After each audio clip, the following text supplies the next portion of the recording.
Thanks, Justin. Well, November is Adoption Awareness Month, and Commissioner Lawrence Weekly is here in studio with us talking about his personal adoption story. You're going to be doing a podcast and talking about a six-part series about It's a six-part series, Dana. I'm really excited. I feel honored that I've garnered up the confidence and the strength to just really be able to talk about it. So here we go. And I think that's what's interesting is you really haven't talked about it much, and you said that even as a young boy, 10 years old, you overheard a conversation and you picked up that you were adopted and you didn't even know what that was. Didn't even know what it was until I went to school and asked my teacher, could you explain to me what adoption means? And when she explained it to me, a lot of fear and a lot of areas of concern set in. And so I just kind of went through my life quiet, not telling my family I knew. Yeah, and I was going to say, so I had talked to you and I said, are your adoptive parents still alive? You said, no, they passed, and they never knew that you knew, right? Right, they never knew that I found out, yeah. How does that make you feel? Is that do you wish that you would have told them, or I wish is it better that way? I wish that we had that conversation, and so it's my hope that parents who have children that are adopted, don't be afraid to tell them. It's so important to be able to identify with your roots, and so I don't live today with any regrets. Those two people who saw fit to give me a home and to open up their hearts at the ripe old age of 11 months old, that's when I was adopted. They did their job, and I'm forever grateful for that. And you said you have met your real parents? Did you I got a chance to meet my biological mother, and it was a blessing because here's someone who could have gotten rid of me when she found out she was having me, but she couldn't afford to keep me, and so she gave birth to me, but she signed me over. I became a ward of the state. And so to be born at UMC, and to be the chairman of the board of UMC today, talk about a full circle moment. Unbelievable. Yeah, and you were even saying growing up that you said you were good in school because you were always worried you were going to do something wrong and be sent back somewhere. Yeah, I was too afraid when I was a kid to get in trouble because I thought if I get in trouble, they'll take me back to the adoption people. That's just kind of how ignorant I was to what adoption really meant. Yeah. So what will you'll be talking about all these things in the podcast, and you said it's going to be a series of things, and it's just really for Adoption Month, just to get the information out and make people feel comfortable about talking about it? The whole thing is really, Dana, to really, I'm using my voice and my platform to really help many of those kids and adults out there who are still living in fear and shame. I lived for a long time embarrassed that I was adopted, to even tell anyone. That was a thing that set in for me as well. And so thank you to Swell Story Media who helped me produce this podcast. It's a six-part series. I'm excited about it, and hope that it'll be a blessing to somebody else out there. All right, so it's November 15th in a couple days here, and you can go to thelawrenceweekly.com. It's called Relative Unknown. We think you turned out just great. Thank you. Thank you so much. Well, thanks for doing this. I think it's going to help a lot of people. Thank you. I appreciate it. Stay with us, Rebecca. Well, while Thanksgiving is a little over a week away, can't believe that, many people are already thinking ahead to Christmas and starting their holiday shopping. Yeah, so a lot of people sometimes, they stress out, what should you get? So maybe they should perhaps turn to technology, maybe as an idea. Yeah. And ABC's Marcy Gonzalez now has a look at some of the top tech gifts for the season. The latest in technology could be the greatest gifts under the tree this year. New, innovative gadgets on the market in time for the holidays. They solve problems that you didn't think existed, or you didn't know you needed one until you got one. For the exercise enthusiast, Fitbit going far beyond counting steps with its new smartwatch, the Ionic. It has features like Fitbit Pay. And headphones can be a big hit, from wireless models to these from Aftershocks worn outside of the ears. And for some indoor ideas, Amazon's unveiled new models of its Echo, from the Echo Show with its digital monitor to another version that takes photos and videos. Alexa, show us the Echo Look. The new Echo Look. Its built-in lighting and depth-sensing camera lets you blur the backgrounds to make sure your outfits pop. And taking technology to a bigger screen, the Duo computer looks like a 27-inch mirror, but it is a touchscreen with artificial intelligence. Albert, how do I tie a bow tie? Playing top YouTube result without a turbo tie. And experts say the time to start crossing some of these high-demand tech gifts off your shopping list is now. The temptation's always there to wait till Black Friday to do your shopping because things are going to be cheaper. You're going to get great deals, which is awesome, but a lot of these do sell out really quickly. Marcy Gonzalez, ABC News, Los Angeles. Well, sometimes you can always resort to technology, but sometimes it can be a little pricey. It can be pricey, so that's always the trade-off, right? Make sure you really like the person. And then it can often it could be outdated within 6 months, so that's the other thing too with That's technology. true as well, or you lose it. All right, well, we're working on some news stories for the second half of Midday, including, we're remembering those longtime gossip columnist Liz Smith, who worked for the New York Post. We're going to hear what Donald Trump has said about Smith's work in the past. And also there was a scare at a Florida airport that sent passengers into a panic, but the scary moment was quickly handled by a brave TSA. Now, from Las Vegas, this is 13 Action News live at midday. And right now on Action News Live at midday, Carrie Underwood is recovering after falling just before she was set to perform for a Vegas benefit concert. Also, six-time Olympic gymnast is speaking out for the first time on the doctor she said was sexually abusing her. But first, Senate Majority Leader Mitch McConnell says that Republican Senate candidate Roy Moore should, quote, step aside. He says he believes the women. Well, this is now the latest Republican leader who calls for Moore to get out of the race. However, he is denying the accusations. Well, 4 women accused him of sexual misconduct when the women were teens. Moore says all the charges are fake news and that he will be filing a lawsuit in response. ABC's Lana Zak has the latest now from Washington. Roy Moore remains defiant this morning. Even if President Trump were to ask him to drop out of the race for Alabama Senate, a senior advisor to the Republican candidate says he would keep going. Good morning, Judge Moore. Last week, the Washington Post reported that when Moore was 32, he allegedly initiated sexual activity with a 14-year-old girl and pursued 3 others between the ages of 16 and 18. And now Teresa Jones, who worked as a deputy DA alongside Moore during the time in question, is tweeting, "It was common knowledge about Roy's propensity for teenage girls." Moore's Democratic challenger, Doug Jones, says he had no prior knowledge of the accusations and called on Moore to explain himself. There are serious allegations that need to be addressed specifically, not just in general denial and blaming somebody else. In Alabama, there are mixed opinions. I believe it's something that somebody waited for an opportune moment. But in general, Republican leaders are not coming to Moore's defense. From my point of view, I have to say, I think the accusations have more credibility than the denial. I think it would be best if Roy would just step aside. Republican Senator Pat Toomey joining John McCain and Bob Corker in calling for Moore to withdraw immediately. 41 other Republican senators saying he should step aside if the allegations are true. In a radio interview with Sean Hannity, Moore was asked specifically about dating teenagers. Do you remember dating girls that young at that time? Not generally, no. If I did, I'm not going to dispute anything, but I don't remember anything like that. And the election now is just 1 month away. Some Republicans had hoped that Alabama's governor would postpone it to buy time, but she tells ABC News it will take place as scheduled. Lana Zak, ABC News, Washington. Yesterday was a cloudy, kind of cool finish to the weekend. Good news, the clouds have thinned, so we're going to call it partly sunny through the afternoon and temperatures several degrees warmer than they were yesterday. We should at least see high temperatures around 72, 73 degrees between 2, 3, and 4 o'clock this afternoon. And then, of course, we'll cool down fairly quickly this evening. Sunset, get this, 4:34 this afternoon, so it'll be getting pretty dark pretty quickly after that. High temperatures up to 75 degrees here in Las Vegas, also 75 in Henderson, North Las Vegas 74. Pahrump also looking at 74 degrees. Right now, our warm-up has kind of been slow today because the high clouds have been a little thicker this morning across the valley. I think they're going to thin up through the afternoon, so we will jump from the mid-60s, low 60s outside right now, back into the low and the mid-70s over the next few hours. Todd, I'm tracking some pretty strong wind later this week. I'm going to pinpoint how much wind and when it happens next. Justin, thank you. Right now, city officials in Denton, Texas are figuring out if code violations are to blame for this right here. Take a look. This is a college party. It nearly ended in tragedy when the floor of the apartment building just suddenly collapsed. My goodness.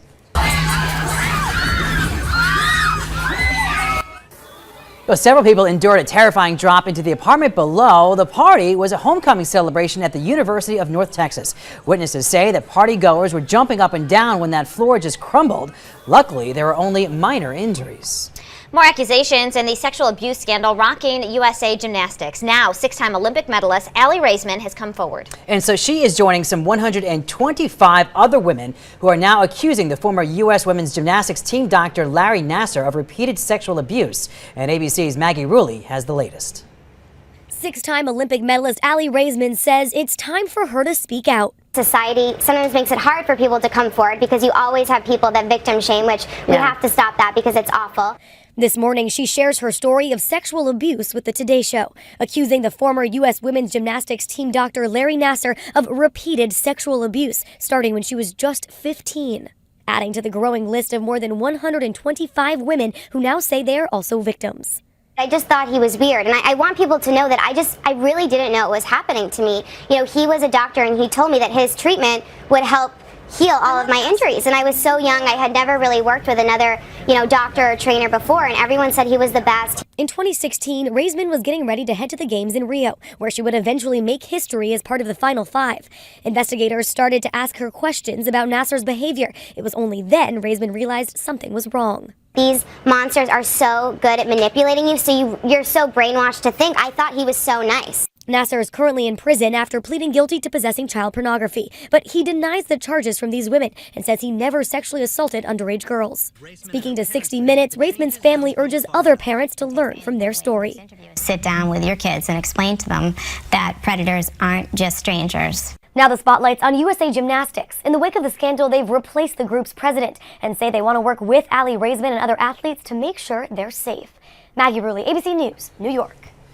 Well, GQ magazine named its Men of the Year this morning, and on the cover is former NFL quarterback Colin Kaepernick. The magazine named him Citizen of the Year. The editors wrote that his act of kneeling during the national anthem to protest racial injustice and police brutality earned him that honor. Well, Kaepernick recently filed a grievance against NFL owners, accusing them of colluding to keep him out of the league in retaliation for his outspoken views. Well, country singer Carrie Underwood is recovering from a broken wrist. The singer wrote the following on Twitter yesterday, saying, "Thanks so much for all the well wishes. I'll be all right. Might just take some time. Glad I've got the best hubby in the world to take care of me." Well, Underwood suffered the injuries Friday night in a fall at her Nashville area home. As a result, she pulled out of a Sunday benefit concert that was actually supposed to raise money, or did raise money actually, for the victims of the Las Vegas mass shooting, as well as victims of recent hurricanes. So we wish her a speedy recovery.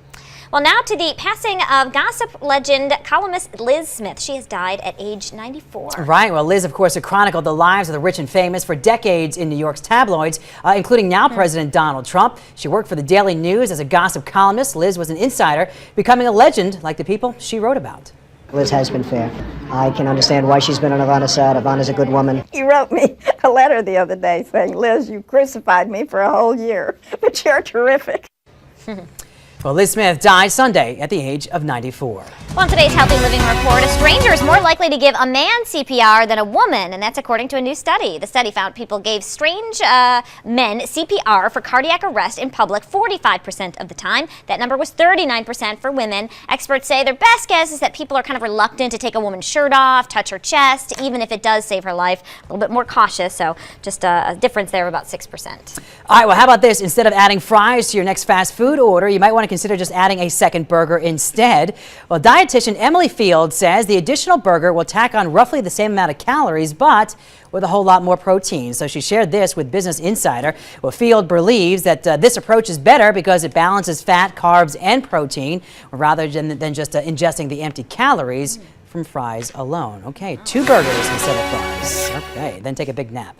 All right, now from Contact 13, there is a new online scam targeting Google users. Scammers are changing numbers of business listings. A woman says that she is now out some $400 because of this. Courtney Pearson says that she Googled washing machine repairman. Well, then she scheduled an appointment with a company. Workers showed up in an unmarked van and replaced a valve. But then soon after that, Courtney realized that her washer was still broken. Thought this was for sure somebody who was going to take care of me. Well, it turns out those workers were not from the business Courtney had Googled. Well, Google business listings do have an option for people to edit, so that allows almost anyone essentially to change the contact information that you see. Well, Google says that businesses can register to receive an email anytime their contact information has been changed. The problem obviously being is it's hard for users to know if that is happening. Well, overnight, all roads reopened after the Rock and Roll Marathon on the Strip. It was a busy night. Yeah, talking about tens of thousands of people here running. They had all kinds of options. They could run the 5K, 10K, half marathon, or full marathon. As you can imagine, you see there, security was tighter than ever. Police had buses blocking some intersections. So police officers also were carrying rifles. But runners said this race felt a little bit different than years prior, certainly a lot more emotional. We took a moment of silence as we were running, just to remember those who were lost, you know, and it touches everybody. It's a sign of freedom. Honestly, it wasn't intimidating or anything, it was a sign of freedom. And for 2 miles, runners ran in silence when they passed the 1 October site near Mandalay Bay. All right, here's a look at some of the results on the women's side of things. Marissa Hurd of Illinois came in with the fastest time for the women at 2 hours and 55 minutes and 19 seconds. Congratulations to her. Now let's go to the men here. We'll see their lists are concerned. Giles Rubio of France had the fastest time for 2 hours, 38 minutes and 4 seconds. That's an amazing time. Congratulations to them, and congratulations to all the runners out there who waking up this morning really sore, really tired, but I'm sure feeling very accomplished. That's right, including our own David Schumann. He ran the half marathon yesterday. Just saw him in the newsroom. He's here. You know, he finished with a great time, just 1 hour and 54 minutes. We are certainly proud of him. Like I said, he showed up to work today, and he told me he placed a little $100 bet with one of our photographers that he could finish under 2 hours. He did it. And he did. I don't condone betting, but I'm just saying somebody in the newsroom owes David some cash. Nothing wrong, perhaps, with a little friendly wager. Yeah, a little friendly wager. for So David. he did it. Good for him. Well, it was a scare that no passenger was prepared for. Yeah, but one TSA agent jumped in when everyone was running away. The exploding battery that happened at one airport, that is coming up next. And here's a live look at the New York Stock Exchange. The Dow's up 29 points. Want to bet? No, I don't want to bet it. Calm conditions this afternoon, but this evening we'll see a few 20-mile-per-hour gusts from Summerlin down to the Southern Highland. Got some stronger winds to time out later this week. Pretty impressive wind gusts. Also, just getting word of an earthquake in California. I'll tell you how strong and where it happened after this. Well, a smoking package caused quite a scare at the Orlando airport. Yeah, well, it left passengers shaken and caused long delays, and Clay Leopard now has the story. I heard people yelling. Surveillance video shows us the moments right after a lithium battery exploded inside one passenger's bag just outside the security checkpoint. I was so close to the bag, I figured, let me get it out of the way. Ricardo Perez is the TSA agent who grabbed that bag. There was folks all over. The bag started smoking. I approached it. I radioed. Then I picked up the bag and brought it to where that wheelchair sign is right there, in between the pillars, in hopes that if it did go off, it would be some of the shock, and if there's anything in it, would be absorbed by the pillar and the concrete post. Perez felt compelled to join TSA after what happened on September 11th. I lost a few friends. TSA became available, and I figured that was the way for me to serve my country again. A letter released today from the CEO of the Greater Orlando Aviation Authority details how and why security responded the way they did after that lithium battery exploded inside a bag. As a result of all the chaos Friday evening, every passenger who was on a plane sitting on the tarmac, waiting at the gate, or just in the terminal had to go through airport screening again. That's where the hours and hours of delays came into play. Some planes struggled to get gate space during all this, and more than 20 flights were canceled. A small price to what could have been. A lot relieved that it wasn't a worst case scenario. Because it could have been. And there would have been a lot of people hurt. And that was Clay Leopard reporting there. Phil Brown, the CEO of the Greater Orlando Aviation Authority, issued a statement thanking the public for their patience during that situation. But luckily, everyone's okay. All right, Mr.